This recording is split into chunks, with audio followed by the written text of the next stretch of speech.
इयत्ता 8वी विषय सामान्य विज्ञान घटक प्रदूषण अध्ययन निष्पत्ती 08.72.14 पर्यावरणाचे संरक्षण करण्यासाठी प्रयत्न करतात। पुढील चित्रांचे निरीक्षण करा। पर्यावरणातील या समस्या का निर्माण झाल्या असाव्यात? या समस्यांवर मात करण्यासाठी काय करावे लागेल?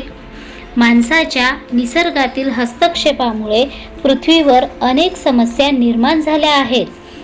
औद्योगिकीकरण, वाढती लोकसंख्या, खाणकाम, वाहतूक, कीटकनाशकांचा आणि खतांचा वाढता वापर यांमुळे पृथ्वीवर प्रदूषण वाढले। या प्रदूषणाचे परिणाम माणसावर सुद्धा होऊ लागलेत। प्रदूषण नैसर्गिक पर्यावरणाचे परिसंस्थेला हानिकारक असे दूषितीकरण म्हणजे प्रदूषण होय। तुमच्या सभोवताली कुठे कुठे प्रदूषण आढळते? प्रदूषण कशामुळे होते? प्रदूषके परिसंस्थेच्या नैसर्गिक कार्यात अडथळा आणणाऱ्या अजैविक व जैविक घटकांवर घातक परिणाम घडवणाऱ्या घटकांना प्रदूषके म्हणतात। प्रदूषके नैसर्गिक तसेच मानवनिर्मित असतात। नैसर्गिक प्रदूषके निसर्ग नियमानुसार कालांतराने नष्ट होतात। या उलट मानवनिर्मित प्रदूषके नष्ट होत नाही। हवा प्रदूषण हवा हे वेगवेगळ्या वायूंचे एकजिनसी मिश्रण आहे। इंधनाच्या ज्वलनातून हवेत कोणकोणते घातक वायू बाहेर सोडले जातात जरा विचार करा। हवा प्रदूषण विषारी वायू, धूर, धूलिकण यांसारख्या घातक पदार्थांमुळे हवा दूषित होण्यास हवेचे प्रदूषण म्हणतात। पुढील चित्रांचे निरीक्षण करा व हवा प्रदूषण कोणत्या घटकांमुळे होते ते सांगा। हवा प्रदूषणाची नैसर्गिक कारणे: ज्वालामुखीचा उद्रेक। ज्वालामुखीच्या उद्रेकातून घनरूप, वायुरूप व द्रवरूप पदार्थ बाहेर पडतात। उदाहरणार्थ hydrogen sulphide, sulphur dioxide, carbon dioxide, बाष्प, धूलिकण इत्यादी। भूकंप भूकंपामुळे पृथ्वीच्या अंतर्गत भागातील विषारी वायू व पाण्याची वाफ मोठ्या प्रमाणात हवेत मिसळली जाते, त्यामुळे प्रदूषण होते। वावटळी व धुळीची वादळे जमिनीवरील धूळ, केरकचरा, माती, परागकण व सूक्ष्मजीव हवेत मिसळतात, त्यामुळे हवा प्रदूषण होते।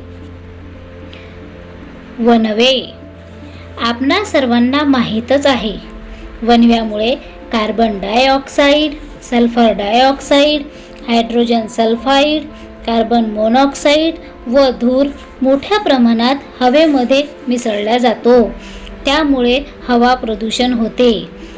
वणवे हे हवा प्रदूषणाचे नैसर्गिक कारण आहे। काही जीवाणू, कवकांचे बीजाणू हवेत मिसळतात, त्यामुळे हवा प्रदूषण होते। हवा प्रदूषणाची मानवनिर्मित कारणे: इंधनाचा वापर, दगडी कोळसा, लाकूड, LPG, रॉकेल, डिझेल, पेट्रोल यांच्या वापरामुळे कार्बन डायऑक्साईड, कार्बन मोनॉक्साईड हवेत मिसळतात। घन कचरा उघड्यावर जाळल्यामुळे हवा प्रदूषण होते। औद्योगिकीकरण विविध कारखान्यातून प्रचंड प्रमाणात धूर बाहेर पडतो। गंधकाची भस्मे, नायट्रोजन ऑक्साईड वातावरणात मिसळतात, त्यामुळे प्रदूषण होते। अणुऊर्जा निर्मिती व अणुस्फोट अणुऊर्जा निर्मितीत युरेनियम, थोरियम, ग्रॅफाइट, प्लुटोनियम या मूलद्रव्यांच्या वापरामुळे किरणोत्सर्जन होऊन हवा प्रदूषण घडून येते। हवा प्रदूषणाचा वनस्पती यांच्यावर होणारा परिणाम: पर्णछिद्रे बुजून जातात, प्रकाश संश्लेषणाची क्रिया मंदावते, वनस्पतींची वाढ खुंटते, पाने गळतात व पिवळी पडतात। हवा प्रदूषणाचा प्राण्यांवर होणारा परिणाम. श्वसनावर विपरीत परिणाम होतो. श्वास घेण्यास त्रास होतो. डोळ्यांचा दाह जाणवतो. हवा प्रदूषणाचा वातावरणावर होणारा परिणाम. सूर्यापासून उत्सर्जित होणाऱ्या अतिनील किरणांपासून ओझोन वायूचा थर पृथ्वीवरील सजीव सृष्टीचे संरक्षण करतो. परंतु आता या ओझोन थराला हरितगृह परिणाम व जागतिक तापमान वाढ या कारणांमुळे धोका निर्माण झाला आहे. वाढत्या हरितगृह परिणामामुळे हळूहळू जागतिक तापमान वाढत चालले आहे. त्यामुळे हवामानात बदल घडून आलेला आहे. हवा प्रदूषणावर प्रतिबंधात्मक उपाय. कारखान्यातून बाहेर पडणाऱ्या धुरात अनेक दूषित कण असतात.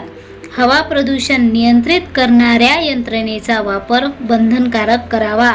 उदाहरणार्थ निरोधक यंत्रणा, गाळणी यंत्र यांचा वापर बंधनकारक करावा.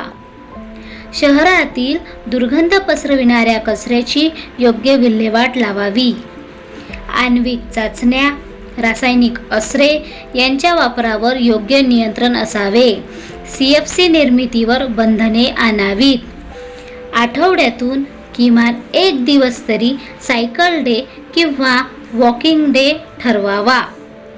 जास्तीत जास्त झाडे लावावीत. प्रत्येकाने एक जरी झाड लावले तर आपल्या पृथ्वीचे नक्कीच नंदनवन होईल.